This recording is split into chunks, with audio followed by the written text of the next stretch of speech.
The Los Angeles Lakers failed to make the playoffs for the second time in the LeBron James era.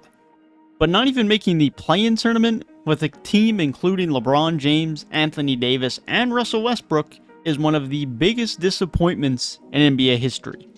So what options do the Lakers have moving forward? And do they have any way to get back into title contention?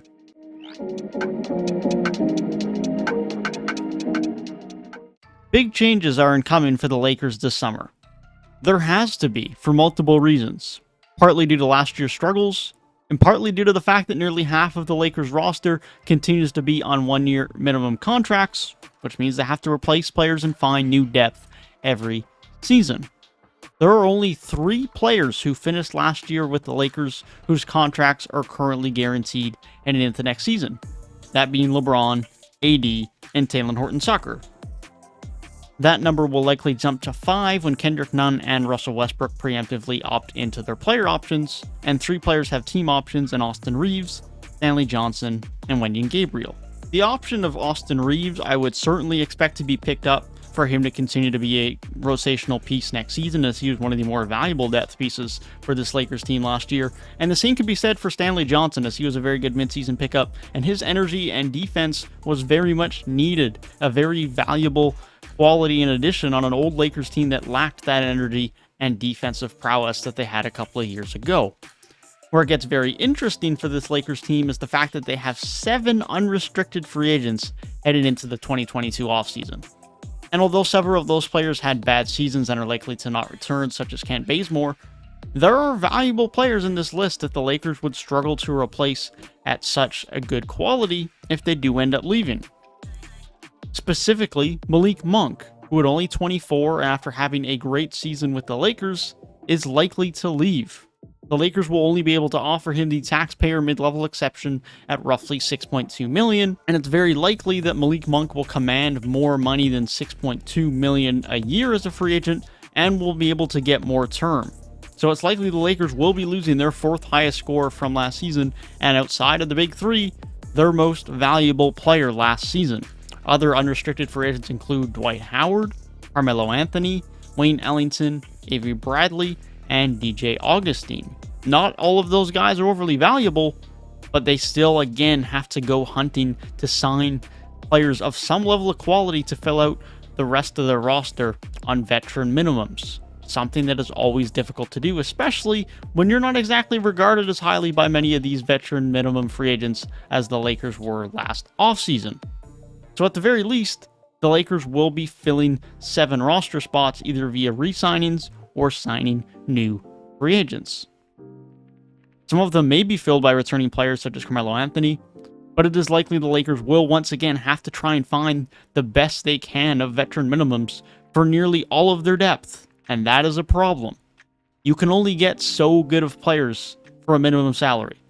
They're willing to sign for that little for a reason, especially when you're now in a situation like the Lakers, who are not exactly title favorites.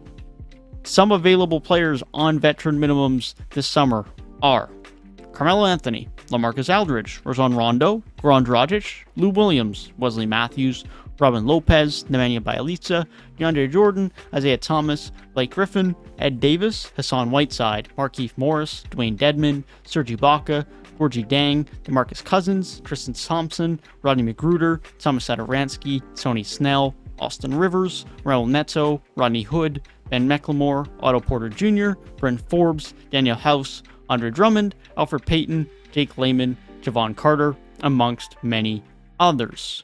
And there's no guarantee that any of those guys would even be likely to return to the Lakers. Someone like Otto Porter Jr. will be available, is very probably just going to head back to Golden State. And there's other players who may be just out of the league and aren't good enough anyways. But the point being is there isn't some large amount of amazing, new and great depth options that will be added to this Lakers team compared to the last season.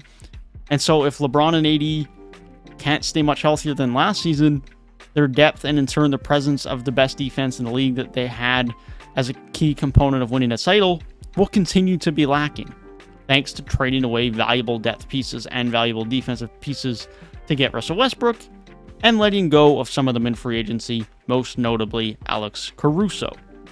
But let's talk about the elephant in the room of the Lakers offseason, a potential Russell Westbrook trade.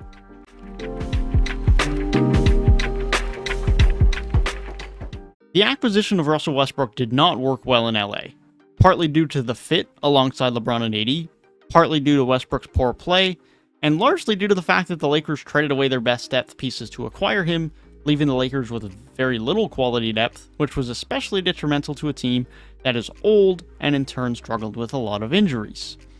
And so with that in mind, I expect the Lakers to explore a Russell Westbrook trade this summer quite heavily. Some options are a potential move for John Wall, which just seems to be a lateral move. That is a change that is not necessarily bringing great benefits to the roster. It adds another point guard who's old, on a bad contract, who can't really space the floor. Another option that has been rumored and discussed is a Gordon Hayward trade. Due to having to match salaries, Terry Rozier or Kelly Oubre Jr. would also have to be included in such a trade, which would allow the Lakers to potentially improve their depth, adding at least 2 solid rotational pieces that would be better fits as off-ball options and could provide some spacing. If the Hornets have such interest in a trade to have their cap space open up in the 2023 offseason as opposed to the 2024 offseason, that is an option that I think is much more favorable to the Lakers. Certainly the health of Gordon Hayward is always a concern, but ultimately this trade likely adds multiple players to the Lakers roster, something the Lakers have needed since they traded away their depth to acquire Russell Westbrook in the first place. The lack of depth on this Lakers team is the biggest concern. If they can add multiple high-level complementary pieces, that is going to go a long way in helping the Lakers' success moving forward. Any trade that involves the Lakers getting more depth is positive, but any trade that results in flipping another single bad contract like John Wall for Russell Westbrook, I feel is more just making a move for the sake of making a move, which I can understand after the disappointment of last season, but I don't think it's going to bring big benefits in terms of on-court production. If the best option is a John Wall trade, I would not be shocked at all to see Russell Westbrook again in a Lakers jersey next season. Ultimately, the Lakers will still have Anthony Davis and LeBron James on their roster next season, 2 of the most elite players in the world. However, both continue to struggle with injuries, and AD did not play as well as many would have expected last year when he was healthy. Their depth will likely be lacking again unless they get very good return for Russell Westbrook, and they won't have a great avenue to acquire that quality via free agency. With that being the case, there isn't really a way for this Lakers team to make significant improvements from last year's team. Their financial situation and lack of assets puts them in a very difficult position to do more than just run it back with the same core and hope that they can find different bench pieces that marginally improve this team.